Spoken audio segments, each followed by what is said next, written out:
Último día de marzo, sabemos que marzo siempre trae una mochila bastante cargada de muchas situaciones y claro, con relación a las mochilas, la vuelta a clase, que tiene sus desafíos y lamentablemente el mes de marzo ha tenido el desafío de la convivencia escolar. Hemos visto situaciones de violencia, agresiones entre estudiantes, de estudiantes a profesores, incluso de apoderados también agrediendo a estudiantes. Queremos hablar todo esto desde el punto de vista psicológico, como siempre con Ivonne Maldonado, psicóloga académica de la UDLA, que está acá con nosotros precisamente para analizar esto que lamentablemente es parte de nuestra sociedad en general, solucionar las cosas con violencia, ya sea física o verbal. ¿Cómo estás, Ivonne? Bienvenida. Muy bien, muchas gracias. Bueno, yo creo que la pregunta cabe de cajón. ¿Por qué? ¿Por qué hemos visto este aumento considerable y bueno, año a año parece que la cosa va empeorando, ¿no?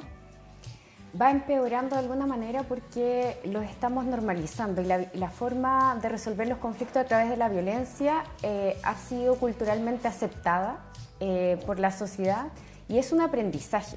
O sea, cuando miramos el tema de la violencia en los colegios, la verdad es que es un panorama súper devastador, que nos impacta, pero si abrimos el foco y miramos lo que está ocurriendo en la sociedad en general, la forma de conducirse frente a los diferentes desafíos o conflictos es a través de la violencia. O sea, cuando escuchamos a un adulto hoy, un adulto en sus 30, 40, 50 años, que hoy dice, oye, pero qué tanto color, si en mi época esto se arreglaba combo en el recreo y listo. Nos da cuenta justamente de aquello de que quizás antes, hace 20, 30 años atrás, claro, era una pelea a combos en el patio del colegio durante el recreo que duraba, ¿qué? 3 golpes y listo.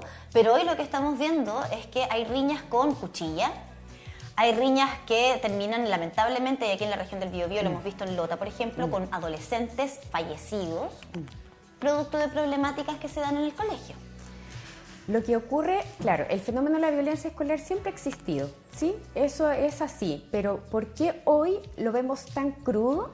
Porque parece ser que como sociedad también hemos evolucionado a esta crianza donde los padres también somos responsables de poner pocos límites. Antiguamente, en nuestra época, nuestros papás tenían súper claro cuáles eran los límites y las jerarquías a nivel familiar estaban súper claras. Y el profesor era un señor que tenía autoridad dentro de la sala de clases. Hoy en día hemos transitado hacia una horizontalidad en los vínculos que por una parte puede llegar a ser positivo, pero si no lo entendemos bien desde esta crianza respetuosa que está muy de moda y que es un modelo muy bonito, cuando no lo comprendemos entendemos que tenemos que educar dejando que el niño o la niña haga lo que quiera. Y la verdad es que esos patrones tan permisivos lo único que conducen es a generar dificultad para tolerar la frustración en los niños y en las niñas. Por lo tanto, a la primera cosa que no te guste, reaccionas y reaccionas a través de la violencia, ya sea verbal o física. ¿Ya? Claro, que hemos aprendido el último tiempo. Pero en sí, claro, tenemos, históricamente, somos un mundo violento. Por eso tuvieron que salir las leyes también para poder regularnos, por eso tuvieron que existir las policías también para poder regularnos y controlarlos. Hoy día, claro, no se respetan las policías, no se respetan las autoridades, no se respeta quienes vienen de alguna manera a controlar estas salidas también que tenemos los seres humanos, porque para preguntarte desde la psicología, ¿qué es la violencia? Finalmente, ¿en qué se traduce? ¿Cómo comienza? ¿Cómo se gestiona? Porque volvemos al punto de que tiene que haber alguien que nos gestione todo eso si no lo gestionamos nosotros mismos, ¿no? Así es. Y esa gestión que está detrás del actuar violento es la gestión de las emociones. Todos nosotros nos educamos en un régimen donde el foco está puesto en lo cognitivo, el aprendizaje cognitivo. Pero nuestros colegios, nuestros sistemas escolares son muy similares a los de la época de los años 80 y a los 70 y a los 60. Tu celular de hoy no es igual del que tenías hace 10 años. Es verdad. De un año a otro ya cambian. Los modelos, los autos es lo mismo.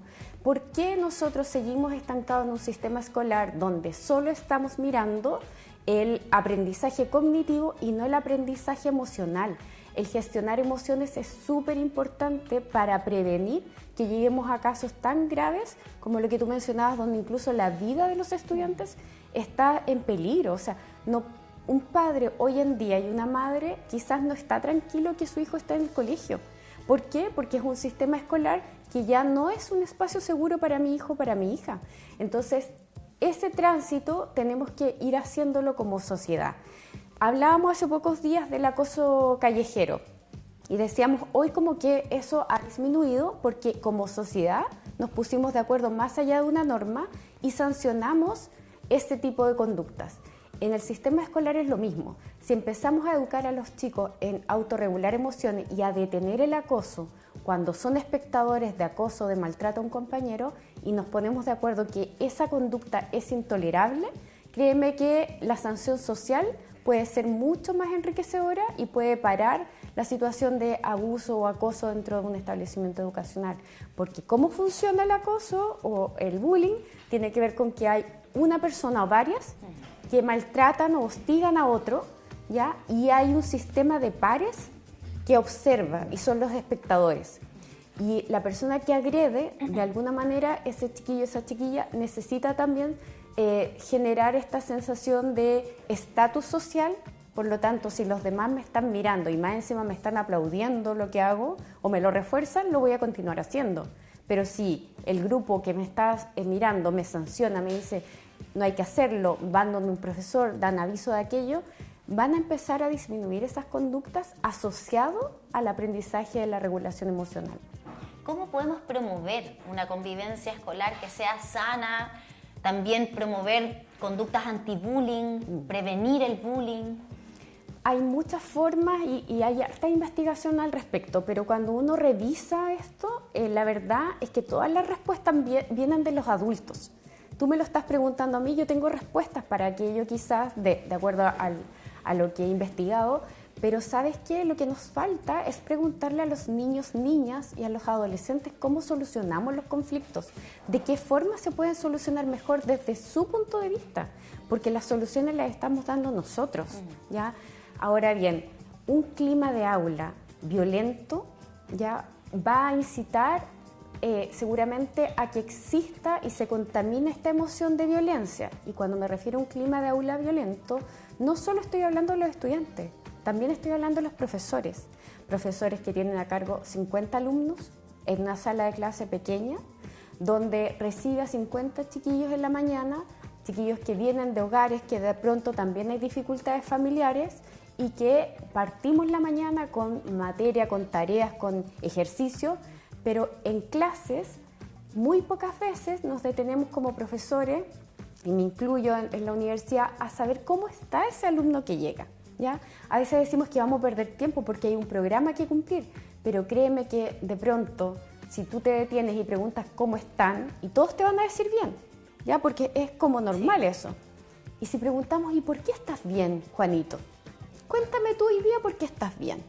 Y nos detenemos ahí y empezamos a mirar, ¿cierto?, aquellas cosas que son positivas en vez de detenernos en lo negativo, ¿ya?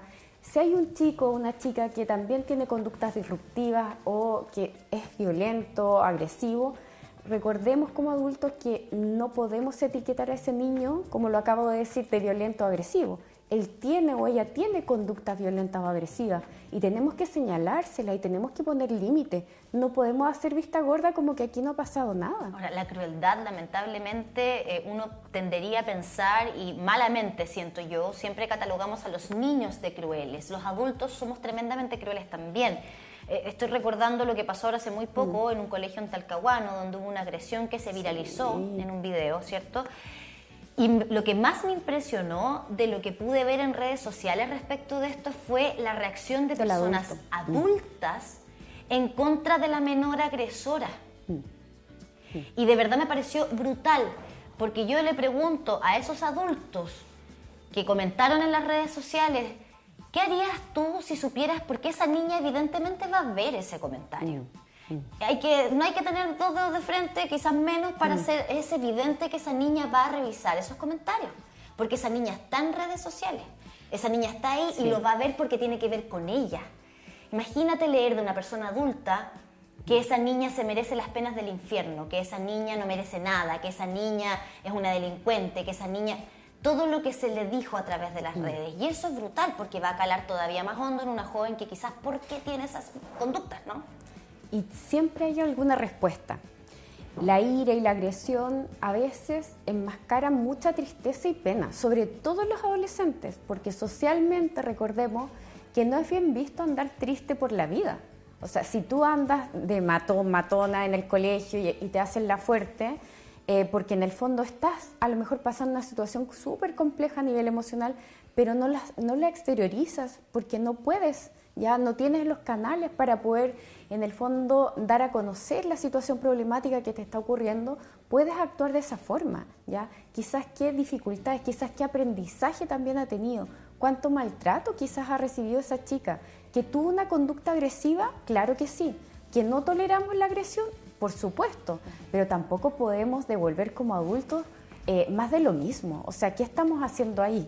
¿Ya? Sí, a propósito de lo mismo, a mí lo que me llamaba la atención es la pasividad también con la que actúan en el momento. Bueno, hay una investigación que se está llevando a cabo a propósito de lo que comenta Camila en Talcahuano de si debía actuar o no la profesora que aparece en el video, pero también de los compañeros y compañeras. Después se viralizó otro video, al parecer de la misma joven que agredió, y también las que grababan se reían, animaban. Y ahí preguntarte con respecto a lo que nos mencionabas anteriormente, de cómo actuamos en el entorno, porque recordando también lo que decía Camila, no sé cómo sea hoy día, pero era prácticamente, y lo pongo entre comillas, un panorama ir a ver una pelea. Sí.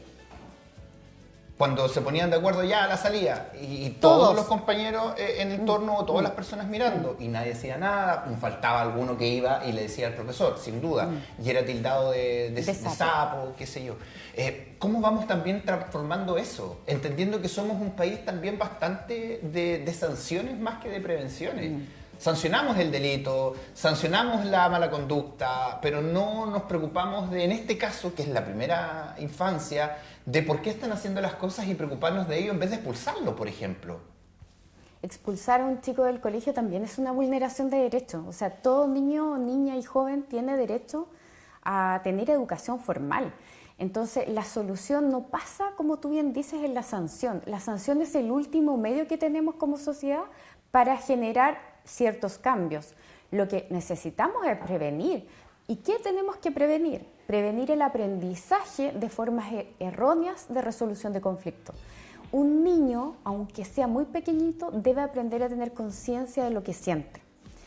Los chicos hoy en día no saben lo que sienten. Hay adultos que todavía no logran identificar sus propias emociones, menos aún si no las identificas, ¿cómo las vas a gestionar?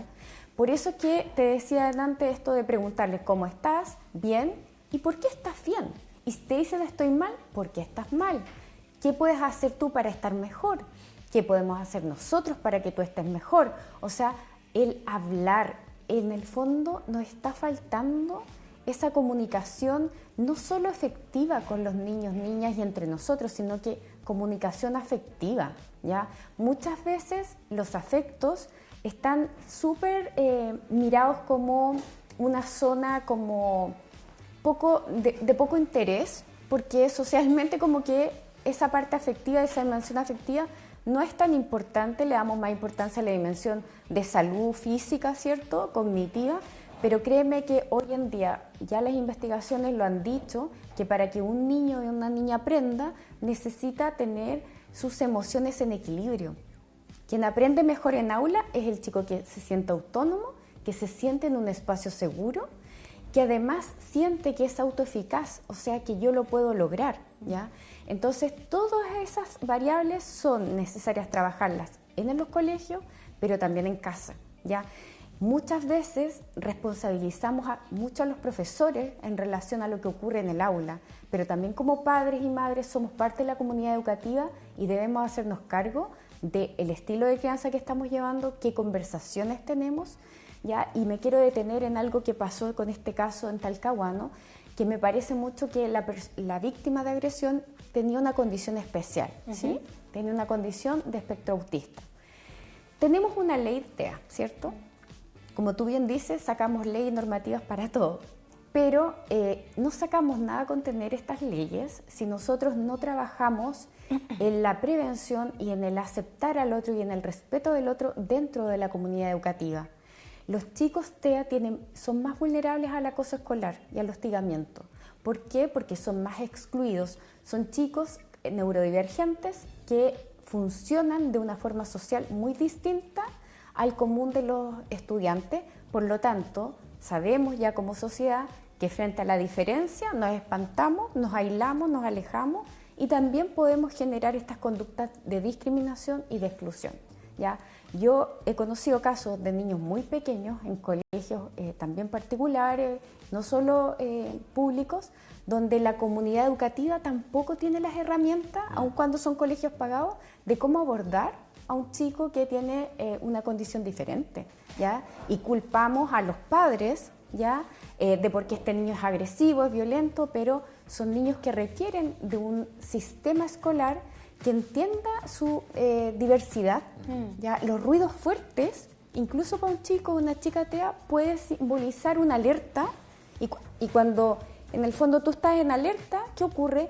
Tu cuerpo reacciona. Claro. Y ante eso, Ivonne, ha surgido el debate a propósito también de la profesora que fue agredida en Trehuaco, justamente por un joven con condición del espectro autista. Surge un debate, ¿no? Y hay familias, incluso familias TEA, que ahí hay una opinión dividida al respecto, ¿no?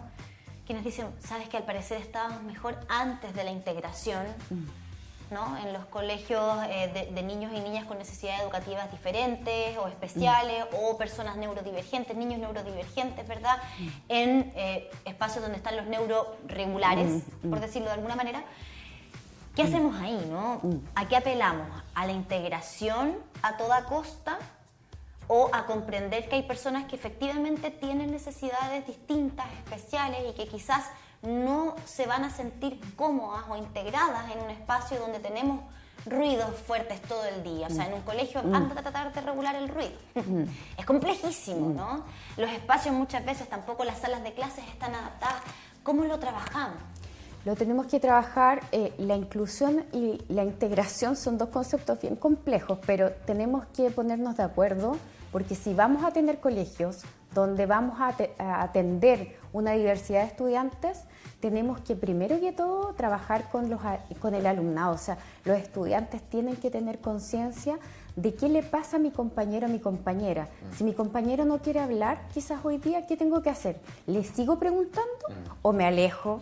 ¿Ya? Son cosas que pueden ser súper básicas, pero tenemos que hablar de estos temas con el grupo curso, digamos, y saber si Pedrito o Juanita se pone muy rojo y está como muy con el cuerpo muy contraído, sabemos que eso está de alguna manera indicando una respuesta que puede ser violenta. Entonces, ¿qué tengo que hacer?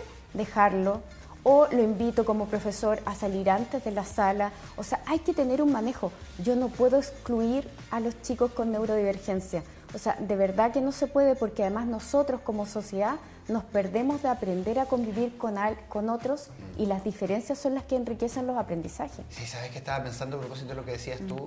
Y perdón la comparación, pero los animales se dan señales y no son violentos los animales. Los animales se avisan antes. Se avisan antes. Tienen gestos, tienen movimientos, y que si el otro, a lo mejor por cualquier cosa, insiste, claro, viene la violencia.